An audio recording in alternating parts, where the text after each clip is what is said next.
오게 되고요. 그러다가 일본이 태평양 전쟁을 겪었죠. 미국한테 쥐어 터지다가 졌어요. 이때 나라가 폐허가 되고 먹을 게 궁해지고요. 근데 아이러니하게도 이 미국이 일본한테 식량 원조를 해요. 훨씬 두들겨 팰 때는 문제고 이게 무슨 병일까? 이게 미국 입장에서도 일본이 굶어 죽으면 찝찝한 게 있어요. 당시 소련을 중심으로 주변국들이 공산화가 되고 있었거든. 미국 입장에서는 이 오염이 퍼지는 걸 막아야 됐어요. 그래서 일본이나 남한을 미국의 동맹으로 만들려고 했고 그 과정에서 남아도는 밀가루를 짠처리를 한 거예요. 우리가 굶어 죽지는 않게 해줄 테니까 공산국가는 되지 마. 이 우방국가 파티 까줄 테니까 사회주의만큼은 하지 마. 뭐 이런 거죠. 일본의 누군가가 이거를 보고 생각을 딱 합니다. 이 남아도는 밀가루를 이용해서 식품을 개발해보자. 이거를 대량으로 보급하면 식량 문제를 해소할 수 있겠다. 그렇게 탄생을 시킨 게 치킨 라멘이에요. 이게 세계 최초의 인스턴트 라면입니다. 라면은 태생부터 가난해서 탄생한 거예요. 자, 그러면 이 라면이 한국에는 언제 넘어오냐? 일본이랑 거의 비슷해. 역시 전쟁과 가난이라는 시절을 타고 들어갔어요. 우리는 한국 전쟁을 겪었잖아요. 후유증으로 먹을 게 없었어요. 얼마나 없었냐? 이거를 상징하는 음식이 있습니다. 꿀꿀이 죽이죠. 미국 부대에서 나온 음식물 쓰레기를 모아다가 끓여낸 죽이에요. 나중에 이거를 양조화시킨 음식이 부대찌개인데 지금의 부대찌개랑 꿀꿀이 죽은 근본이 달랐어요. 썩은 애가 올라와요. 안에 뭐가 들었는지도 몰라요. 담배꽁초나 식당권도 나오고 그랬다니까. 그래서 줄을 서가지고 먹었다고 해요. 민족의 아픈 역사를 상징하는 음식인데 그러면 어느 날 한 남자가 이 긴 줄을 보게 돼요. 이 사람이 보험회사 사장님이었거든. 꿀꿀이 죽을 먹을 일이 없는 사람이었어요. 순전히 호기심에 줄을 서가지고 먹어본 거예요. 한 수가 딱 뜨는데 어금니에 뭐가 단단하게 씹혀요. 뱉어보니까 깨진 단추 조각이었대. 문화 충격을 받은 거죠. 야, 지금 이거 보험이고 나발이고 식량 문제부터 해결해야겠다. 이런 생각이 들어가지고 보니까 일본에 라면이라는 게 나왔더라고. 우리도 저거 한번 만들어보자. 마음을 먹습니다. 밀가루 양도 여기도 많으니까 우리도 원조를 받았거든요. 근데 한국에는 이 라면을 만들 기술도 없고 설비도 없어요. 그래가지고 도움을 좀 주십사. 일본으로 날라가요. 보험이고 사장자리고 뭐 다 때려치고 바로 이 남자가 삼양식품의 창업자 전주민 씨예요. 검정고무 좀 많아도 나올 거예요. 일본에 가서 메르주품이라는 업체의 사장을 만났어요. 거기 사장이 이렇게 말했다고 전해져요. 일본은 한국전쟁 스스로 제기했다. 그들을 갚는다는 생각으로 우리가 도와주겠다. 이게 무슨 소리냐면 6.25 당시에 유엔군이 일본에 주둔했어요. 대충 일본의 기지를 건설해가지고 한국으로 출퇴근을 하면서 싸운 거예요. 이때 일본이 유엔군을 상대로 장사를 하면서 돈을 많이 벌었어요. 패전국으로 고생하던 일본이 이걸로 재기를 했고요. 한국이 고생할 때 일본은 그걸로 덕을 봤으니까 왠지 미안하기도 하고 이 빚을 갚겠다는 거죠. 어쨌든 그렇게 기술도 전수받고 제조설비까지 싼 값에 받아왔어요. 이렇게 한국 최초의 인스턴트 라면이 탄생합니다. 이름이 아니라 삼양라면이었죠. 동심이나 오뚜기가 아니라 삼양의 원조입니다. 처음엔 이거를 10원에 팔았어요. 당시 담배 한 갑이 25원이고 짜장면이 40원이었으니까 저렴하죠. 그리고 그때쯤 정부에서 혼분식 당뇨운동이라는 걸 했어요. 쌀이 부족하니까 이것저것 섞어 먹으라는 거죠. 이때 보리밥을 많이 먹었어요. 그리고 원조받은 밀가루도 어떻게든 먹어보겠다고 설렁탕에다가 소면을 넣기도 하고 반죽을 찢어가지고 수제비도 많이 해 먹었어요. 이런 흐름 속에서 라면 섭취도 권장이 되면서 라면이 빠르게 보급이 됐다고 합니다.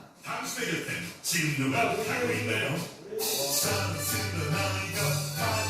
자, 삼양이 라면 시장을 개척했어요. 이 개척된 영토를 논아먹겠다고 여기저기서 라면들을 만들기 시작했어요. 개척지는 전장이 되고 피바람이 불기 시작합니다. 하지만 손질을 하고 삼양을 먹지 못했고 대부분의 라면은 소리소문 없이 사라졌어요. 그런데 바로 그때 롯데 집안 사람이 전장에 입장을 합니다. 정확히 말하면 롯데 집안에서 가출한 사람이었죠. 당시 롯데에서는 집안 싸움이 좀 있었어요. 생제하는 신춘호가 라면 사업을 하고 싶었는데 장남 친정부장이 반대를 했어요. 아직은 때가 아니라고. 이걸 둘이 의견이 갈려가지고 싸우다가 결국에 산난 신춘호가 독립해서 나왔어요. 롯데 공업이라는 회사를 따로 세워요. 가출한 거죠. 그러니까 라면 때문에 싸우다가. 그러다 여기서 만든 소고기 라면이 대박을 쳤어요. 당시에 라면들이 닭고기 육수를 많이 썼거든. 근데 이거는 소고기 육수가 베이스였어요. 소고기 국물 비스무리한 맛을 값싸게 먹을 수 있다? 가난했던 그때 서민들한테는 매력적이었다고 해요. 이걸로 점유율이 20% 위로 치고 올라가요. 그리고 다음에 출시한 게 농심라면이에요. 유명한 코미디언을 모델로 써가지고 광고가 잘 먹혔어요. 형님 먼저, 아웅 먼저라는 멘트로 유명한 광고죠. 덕분에 점유율 30%를 넘기게 됐고요. 이게 나는 대표 상품이 되면서 회사 이름까지 농심으로 바꿨어요. 장난 진격호 회장이 이름에 롯데 쓰지 말라고 따진 것도 있고 농심이라는 이름이 이렇게 나온 거예요. 자, 다음으로 농심이 80년대부터는 정말 엄청난 히트 상품들을 내놓기 시작했어요. 그 첫 사자로 육개장 400면이 나옵니다. 이제 슬슬 요즘 것들도 아는 라면이 나오죠. 한국에 처음 컵라면을 선보여보는 삼양인데 팔리기는 육개장이 훨씬 잘 팔렸어요. 아직도 컵라면 중에는 넘사벽으로 1등이고 전체 라면 순위를 봐도 봉지라면이랑 경쟁이 되면서 최상위권까지 올라가 있는 유일한 컵라면이에요. 그 후로도 뭐 어구이, 안성탕면, 짜파게티까지 연달아 대히트를 치고요. 그렇게 점유율 40%까지 넘기면서 농심이 업계 1등을 차지하게 돼요. 원조였던 삼양을 꺾고 왕위를 찬탈하게 됩니다. 농심이 막 격투기를 하듯이 경계 공격을 때리니까 삼양이 정신을 못 차리고 비틀거리고 있는데 농심은 여기에다가 또 필살기를 꽂아버려요. 궁극의 비기를 해방합니다. 바로 신라면을 내보내게 돼요. 라면은 황제죠. 이 신라면의 신이 매월 신자를 쓰잖아요. 이 신자가 창업자 신춘호의 성씨랑 같은 신자를 써요. 자기 이름을 걸고 만들었다는 거죠. 이걸로 점유율이 50%를 넘기면서 이등이 삼양과 점점 더 격차를 벌리게 돼요. 신라면 자체는 91년부터 카메라 때 1등을 찍었고요. 이 기록이 30년 동안 안 깨지고 있어요. 최근에 진라면이 신라면을 꺾었다 뭐 이런 얘기가 돌고 있는 것 같은데 그거 사실이 아니에요. 아무래도 오뚜기의 이미지가 좋다 보니까 농심을 이겼으면 하는 바람에 그런 민간 신장이 퍼지고 있는 것 같은데 어쨌든 그렇게 삼양은 진행해가 됐고 이걸 이걸 다시 뜨지도 못하게 만드는 사건이 터졌어요. 우지 파동이라는 사건이었죠. 당시에 임명의 주사가 검찰에 들어갔어요. 누가 그런지 몰라요. 요것 때문에 여러 가지 의혹들이 나오고 있어요. 많은 업체들이 공업용 우지로 면을 치겠다. 내용은 이런 거였어요. 그래서 검찰이 라면 회사들을 뒤집어 깝니다. 이 우지가 소기름이에요.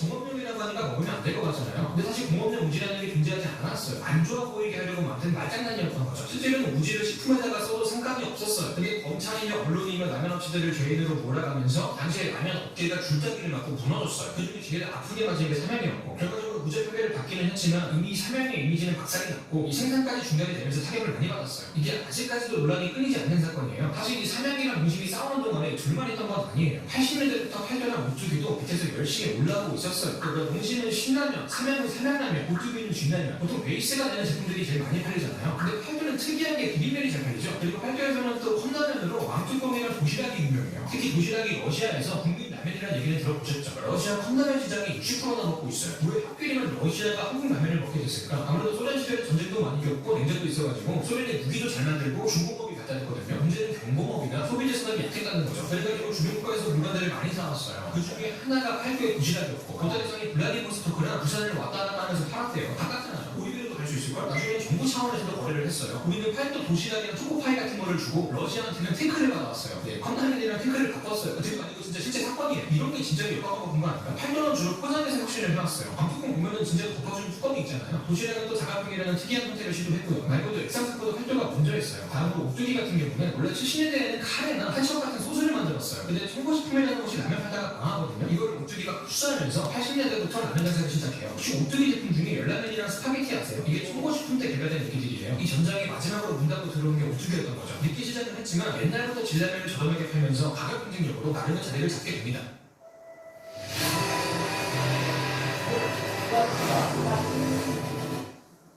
자, 이렇게 농심, 삼양, 팔도, 오뚜기라는 사각지대가 완성이 되고 있죠.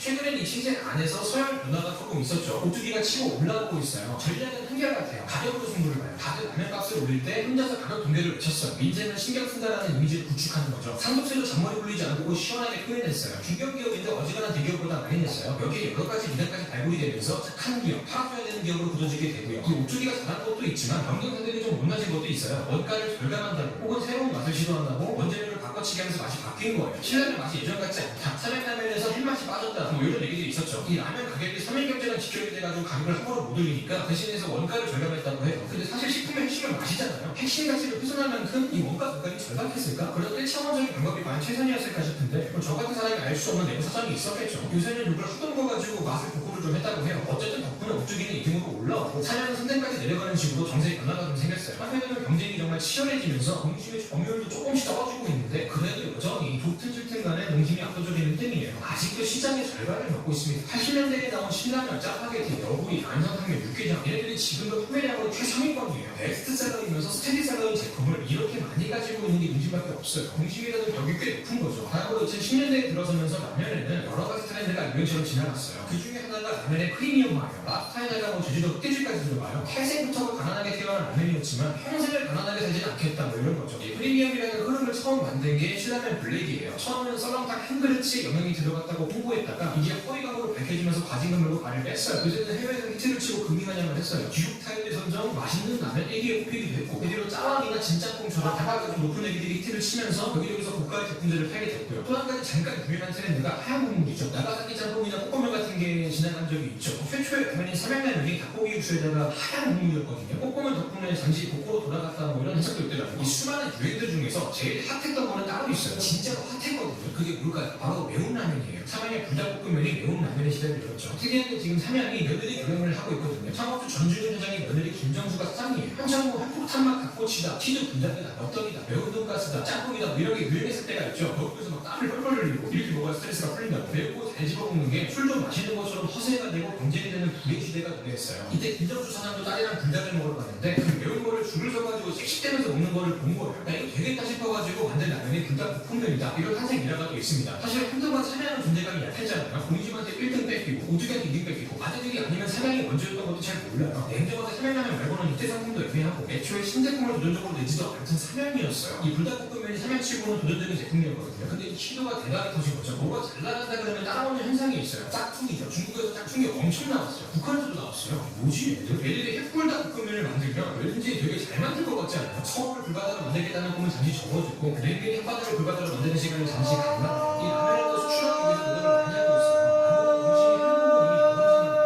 한국어 이미 여기까지 먹었어요. 근데 또 해외에서 라면이 대충 중량이라고 해가지고 코로나 터지고 많이들 사가지고 불닭볶음면도 유튜브를 타고 해외에 많이 팔려가지고 지금은 내수보다는 수출이 더 많이 팔린다고 해요. 또 한식의 세계화는 이 나폴라인